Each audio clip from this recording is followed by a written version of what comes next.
ये कहानी है उत्तर प्रदेश के एक छोटे से कस्बे रहमतपुर की, जहां मिट्टी के घर थे, तंग गलियां थीं और दिल बहुत बड़े थे। उसी कस्बे में रहता था एक गरीब आदमी, यूसुफ अली। न तो उसके पास खेत थे, न दुकान, न कोई बड़ी विरासत, बस एक पुरानी सिलाई मशीन और उसका हुनर। वो लोगों के फटे कपड़े सीकर अपना घर चलाता था। उसकी बीवी सायरा और एक 8 साल का बेटा हसन। घर छोटा था लेकिन सुकून बड़ा था। यूसुफ नमाज का पाबंद था, कमाता कम था, पर हराम का एक दाना घर में नहीं आने देता था। वो अक्सर अपने बेटे से कहता, बेटा हसन, भूखा रह लेना, मगर किसी की अमानत में खयानत मत करना। हसन मासूम आंखों से पूछता, अब्बू, अमानत क्या होती है? यूसुफ मुस्कुरा देता, जो चीज तुम्हारी नहीं मगर तुम्हारे पास रखी गई हो, वो अमानत होती है। एक साल ऐसा आया कि कस्बे में काम कम हो गया। लोग नए कपड़े कम सिलवाने लगे, रोजी घटती गई। उसी बीच हसन को तेज बुखार चढ़ गया। डॉक्टर ने कहा, अगर 2 दिन में इलाज नहीं हुआ तो हालत बिगड़ सकती है। इलाज का खर्च 5,000 रुपए। यूसुफ के पास सिर्फ 420 रुपए। उस रात घर में चूल्हा नहीं चला। सायरा रो रही थी, अल्लाह के लिए कुछ कीजिए यूसुफ, मेरा बच्चा जल रहा है। यूसुफ ने आसमान की तरफ देखा, या अल्लाह, तू मेरा इम्तिहान ले रहा है क्या? अगले दिन सुबह सुबह एक अमीर व्यापारी हाजी कासिम साहब अपना महंगा सूट लेकर आया। यूसुफ, ये कपड़ा दुबई से आया है, शादी में पहनना है, 2 दिन में तैयार कर देना। कपड़ा बहुत कीमती था। उसकी जेब में कुछ भारीपन महसूस हुआ। जब यूसुफ ने कपड़ा खोला तो जेब से एक लिफाफा गिरा। लिफाफे में 50,000 रुपए। यूसुफ का दिल जोर से धड़कने लगा। 50,000! उसके बेटे की जान बच सकती थी, कर्ज उतर सकता था, घर में राशन आ सकता था। कमरे में सन्नाटा था। सायरा ने कांपते हुए पूछा, ये किसके हैं? यूसुफ ने धीमी आवाज में कहा, हाजी साहब के, शायद गलती से रह गए। सायरा की आंखों में आंसू थे। अगर हम रख लें तो कौन जानेगा। यह पहली बार था जब यूसुफ का ईमान कांपा। उसने बीमार बेटे की तरफ देखा, फिर पैसों की तरफ, और वहीं से शुरू हुआ ईमान और लाचारी का सबसे बड़ा संघर्ष। यूसुफ ने लिफाफा उठाया, जेब में रखा और मस्जिद की तरफ निकल पड़ा। वुजू किया, सजदे में गिर पड़ा। या रब, अगर मैं गिर गया तो मेरा बेटा क्या सीखेगा? उसकी आंखों से आंसू बहते रहे। नमाज के बाद वो सीधे हाजी कासिम के घर पहुंचा। दरवाजा खटखटाया। हाजी साहब, आपका कुछ सामान मेरे पास रह गया था। लिफाफा उनके हाथ में दिया। हाजी साहब ने गिना, सारे पैसे पूरे थे। उन्होंने हैरानी से पूछा, तुमने 1 रुपया भी नहीं लिया? यूसुफ की आवाज भर्रा गई, साहब, वो मेरी औकात नहीं थी। यूसुफ ने अमानत लौटा दी, लेकिन घर लौटते समय उसके कदम भारी थे। घर में दाखिल हुआ तो देखा हसन का बुखार और बढ़ चुका था। सायरा उसके सिर पर गीली पट्टियां रख रही थी। डॉक्टर फिर आया। उसने सख्त लहजे में कहा, अगर कल तक पैसे का इंतजाम नहीं हुआ तो बच्चे को शहर के बड़े अस्पताल ले जाना पड़ेगा, वरना मैं कुछ नहीं कह सकता। वरना, यह शब्द यूसुफ के सीने में तीर की तरह लगा। उस रात वह छत पर बैठा आसमान देखता रहा। सितारे चुप थे। हवा भी जैसे सवाल कर रही थी, क्या मिला ईमानदारी से? अगली सुबह कस्बे में खबर फैली, हाजी कासिम के घर से 10,000 रुपये कम है। लोग बातें करने लगे, कल ही तो वो सूट यूसुफ के पास गया था, पैसे भी उसी के पास थे। कुछ ही देर में हाजी कासिम के 2 नौकर यूसुफ की दुकान पर आ पहुंचे। हाजी साहब बुला रहे हैं। यूसुफ का दिल धड़कने लगा। हाजी साहब के घर पहुंचा तो माहौल बदला हुआ था। चेहरा सख्त, आंखों में शक। यूसुफ, मैंने 50,000 रखे थे, अब 40,000 बचे हैं। 10,000 कहाँ गए? यूसुफ के पैरों तले जमीन खिसक गई। साहब, मैंने 1 रुपया भी नहीं लिया। हाजी साहब गरजे, झूठ मत बोलो, और कौन था घर में? तुम ही थे जिसने कपड़ा खोला। भीड़ जमा हो गई। लोग कानाफूसी करने लगे। ईमानदार बनता था, देखो असली चेहरा। यूसुफ के कानों में शब्द गूंज रहे थे। उसने कांपती आवाज में कहा, अल्लाह की कसम, मैंने चोरी नहीं की, लेकिन दुनिया को कसम से नहीं, सबूत से मतलब होता है। हाजी कासिम ने पुलिस बुला ली। थानेदार आया। कठोर चेहरा। चलो थाने। सायरा दौड़ती हुई पहुंची। मेरे शौहर चोर नहीं है। लेकिन किसने सुना? हसन बुखार में तपता हुआ दरवाजे से देख रहा था। उसके अब्बू को हथकड़ी लगाई जा रही थी। यूसुफ ने मुड़कर बेटे को देखा। आंखों में आंसू नहीं थे, बस एक टूटता हुआ आसमान था। बेटा, सच कभी हारता नहीं। और पुलिस की जीप चल पड़ी। थाने की कोठरी में बैठा यूसुफ दीवार से टिक गया। या अल्लाह, अगर तू मुझे आजमा रहा है तो मुझे सब्र भी दे। उधर घर में हालात बदतर, पैसे नहीं, इलाज नहीं, लोग ताने मार रहे थे। सायरा दरवाजे दरवाजे मदद मांगने गई, लेकिन हर जगह वही जवाब, पहले अपने शौहर को चोर साबित होने से बचाओ। रात को हसन बेहोश हो गया। सायरा उसे गोद में उठाकर रो रही थी। या अल्लाह, तू मेरे बच्चे को बचा ले, मेरे शौहर बेकसूर है। उसी वक्त एक बूढ़ी औरत जो पड़ोस में रहती थी, खाला जरीना, आकर बोली, बेटी, मैंने अपनी आंखों से देखा था, हाजी साहब का नौकर रहीम कल पैसे गिनते वक्त कुछ अलग रख रहा था। सायरा की आंखें फैल गई। आपने पहले क्यों नहीं बताया? खाला जरीना बोली, डर गई थी, रहीम उनका खास आदमी है। इधर थाने में यूसुफ सजदे में गिरा हुआ था, उधर घर में बेटा मौत और जिंदगी के बीच झूल रहा था। थाने की कोठरी में यूसुफ पूरी रात जागता रहा।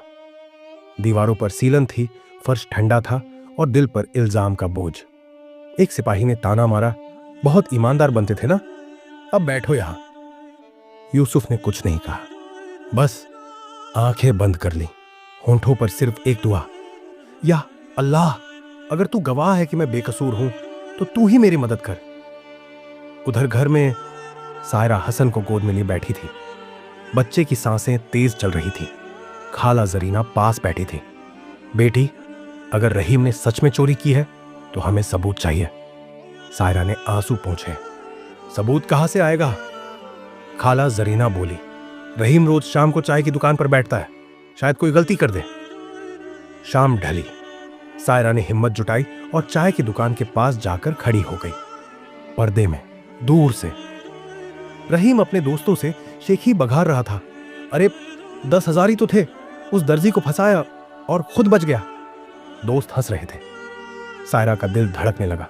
उसने सब सुन लिया था, लेकिन क्या सिर्फ सुनी हुई बात अदालत में काम आती? नहीं, उसे सबूत चाहिए था। खाला जरीना ने कहा, बेटी, रहीम लालची है, अगर उसे लगे कि तुम डर गई हो तो वो और गलती करेगा। अगले दिन सायरा खुद रहीम के पास गई। धीमे स्वर में बोली, भैया, अगर मेरे शौहर ने गलती की है तो हम पैसे लौटा देंगे, बस इल्जाम हटा दो। रहीम हंस पड़ा। तुम लोग लौटा दोगे? तुम्हारे घर में चूल्हा नहीं जलता। फिर वह थोड़ा झुककर बोला, लेकिन अगर तुम मुझे 2,000 दे दो तो मैं कह दूंगा कि गिनती में गलती थी। सायरा समझ गई, लालच ही उसका जाल बनेगा। उसी वक्त पास की मेज पर बैठा एक नौजवान, इमरान, जो मोबाइल रिपेयर की दुकान चलाता था, सब सुन रहा था। उसने चुपके से अपने मोबाइल में पूरी बातचीत रिकॉर्ड कर ली। इमरान ने घर जाकर वीडियो सायरा को दिखाया। सायरा की आंखों में उम्मीद चमक उठी। अगले दिन सायरा, खाला जरीना और इमरान सीधे हाजी कासिम के घर पहुंचे। इमरान ने मोबाइल चलाया। रहीम की आवाज साफ सुनाई दी, 10,000 ही तो थे, उस दर्जी को फंसाया। हाजी कासिम का चेहरा पीला पड़ गया। उन्होंने तुरंत रहीम को बुलाया। पहले वह मुकरा, लेकिन जब वीडियो सामने आया उसके पैर कांपने लगे। साहब, गलती हो गई। हाजी कासिम गरजे, गलती नहीं, गुनाह। कुछ ही घंटों में पुलिस ने यूसुफ को रिहा कर दिया। जब वह घर पहुंचा, हसन अभी भी कमजोर था, लेकिन होश में था। अब्बू, यूसुफ की आंखों से आंसू बह निकले। उसने बेटे को सीने से लगाया। देखा बेटा, सच देर से आता है मगर आता जरूर है। हाजी कासिम शर्मिंदा थे। उन्होंने माफी मांगी और इलाज के लिए पैसे भी दिए, लेकिन कस्बे में लोगों की जुबानें अभी भी चुप नहीं थी। देखो, चोरी का नाम तो लग ही गया, दाग लग जाए तो मिटता नहीं। रहीम जेल भेज दिया गया। हाजी कासिम ने पूरे कस्बे के सामने माफी मांगी। मैंने एक ईमानदार इंसान पर शक किया, मुझे माफ कर दो यूसुफ। लोगों ने भी सिर झुका दिए, लेकिन यूसुफ के दिल में जो खरोंच लगी थी वो इतनी जल्दी भरने वाली नहीं थी। वो फिर से अपनी सिलाई मशीन पर बैठा। मशीन की चर्र चर्र आवाज में जैसे उसका दिल भी सिल रहा था। एक दिन शहर से एक बड़ा ठेकेदार आया। नाम था रईस मलिक। उसने कहा, हमें स्कूल यूनिफॉर्म की बड़ी सप्लाई चाहिए, 500 जोड़े। अगर तुम ये काम ले लो तो तुम्हारी किस्मत बदल सकती है। यूसुफ की आंखें चमक उठी। इतना बड़ा ऑर्डर उसकी पूरी जिंदगी बदल सकता था। लेकिन शर्त थी, कपड़े में थोड़ा सस्ता मटेरियल लगाना होगा। बाहर से अच्छा दिखेगा, अंदर से सस्ता होगा। फायदा आधा आधा बांट लेंगे। कमरे में सन्नाटा छा गया। यूसुफ समझ गया, यह हल्की सी बेईमानी थी। किसी का पैसा डूबेगा नहीं। पर धोखा तो होगा। सायरा ने धीमे से पूछा, क्या सोच रहे हो? यूसुफ बोला, अगर मैंने हां कर दी तो हमारा घर संभल जाएगा। हसन की पढ़ाई, इलाज सब आसान हो जाएगा। सायरा की आंखों में आंसू थे। मगर अल्लाह क्या सोचेगा? रात भर यूसुफ जागता रहा। मशीन के पास बैठा सुई को देखता रहा। उसे याद आया जेल की सलाखें, बेटे की तपती पेशानी, लोगों की फुसफुसाहट। उसने खुद से पूछा, अगर मैं यह करूं तो क्या मैं वही यूसुफ रहूंगा जिसने 50,000 लौटाए थे? सुबह फज्र की अजान हुई। यूसुफ मस्जिद गया। इमाम साहब ने उस दिन खुतबे में कहा, ईमानदार इंसान की पहचान यह नहीं कि वह गुनाह नहीं कर सकता, बल्कि यह है कि मौका मिलने पर भी वह गुनाह से बच जाए। यूसुफ के दिल पर जैसे हथौड़ा पड़ा। वह सीधे रईस मलिक के पास पहुंचा। माफ कीजिए, मैं सस्ता कपड़ा नहीं लगाऊंगा। जो दाम देंगे उसी के मुताबिक असली काम करूंगा। रईस मलिक हंस पड़ा। अरे यूसुफ, तुम अभी भी वही पुराने ख्यालों वाले आदमी हो। इस जमाने में ऐसे लोग भूखे मरते हैं। यूसुफ ने सीधा जवाब दिया, भूखा मर जाऊंगा मगर धोखा नहीं दूंगा। रईस मलिक ने ऑर्डर वापस ले लिया। घर लौटते समय यूसुफ के कदम भारी थे। इतना बड़ा मौका हाथ से चला गया। सायरा ने कुछ नहीं कहा, बस मुस्कुरा दी। हसन ने पूछा, अब्बू क्या हुआ?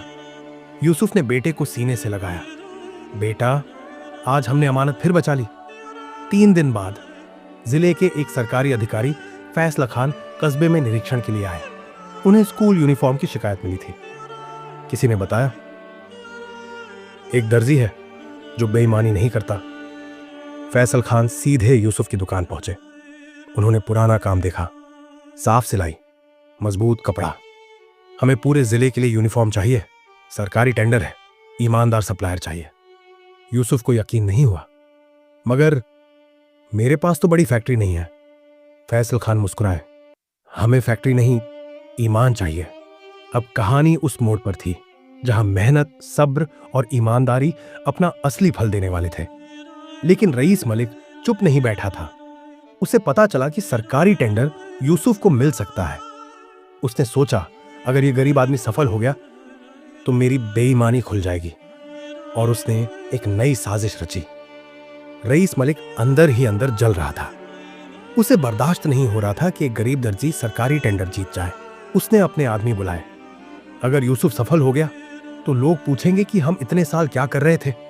उसकी इज्जत बढ़े उससे पहले उसे गिरा दो। योजना बनी, सरकारी सप्लाई के कपड़ों में चोरी से खराब माल मिला दिया जाए और दोष यूसुफ पर डाल दिया जाए।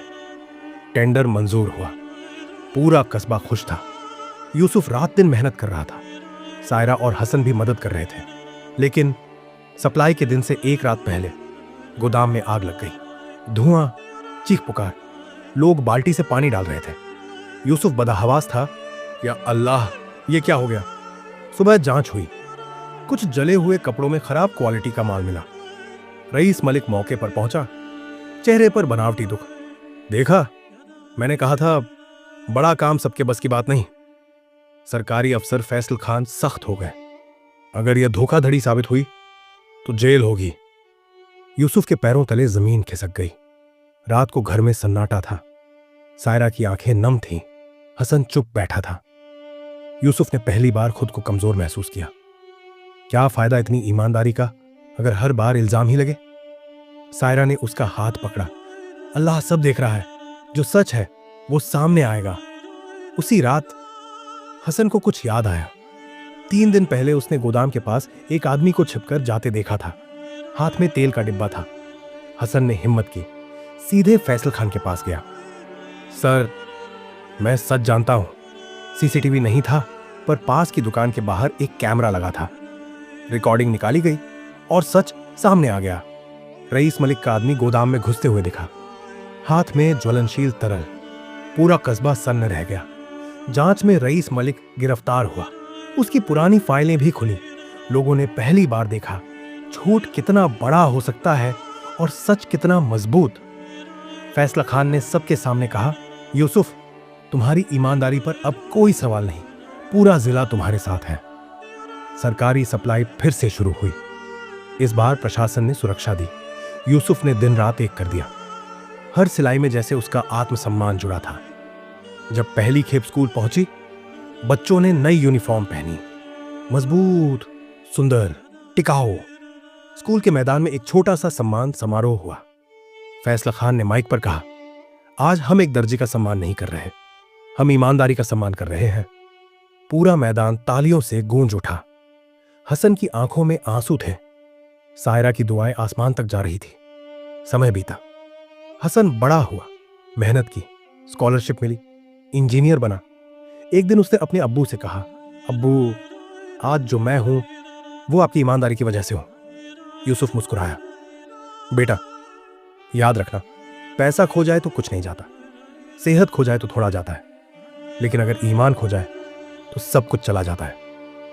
दोस्तों, दुनिया चालाक हो सकती है, झूठ तेज भाग सकता है, लेकिन सच धीरे चलता है और अंत में जीत उसी की होती है। ईमानदारी आसान रास्ता नहीं है, मगर यह वही रास्ता है जो इंसान को इंसान बनाता है।